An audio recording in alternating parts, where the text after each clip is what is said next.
میدونین چرا دهه 60 معجون توی ایران ممنوع بوده؟ امروز با هم یه معجون خوشمزه درست میکنیم، شاید دلیلش رو فهمیدیم. اول باید بستنی وانیلی رو بریزید توی مخلوط کن، بعد عسل بهش اضافه کنین و یا از انواع مغزیجات بریزید توش یا مثل من از کره 6 مغز استفاده کنین. بعد پودر کاکائو، پودر قهوه، دارچین و خامه سنتی بریزین و فقط در حدی که مخلوط بشن دستگاه رو روشن کنین. حالا بریزینشون توی ظرف و روش حسابی کنجد بریزین.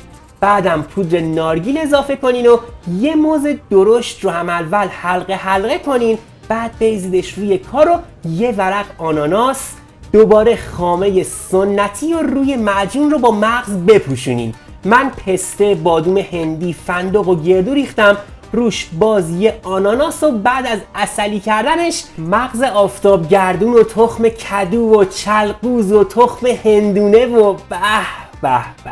حالا فهمیدین چرا معجون توی ایران ممنوع بوده؟ ما که نفهمیدیم.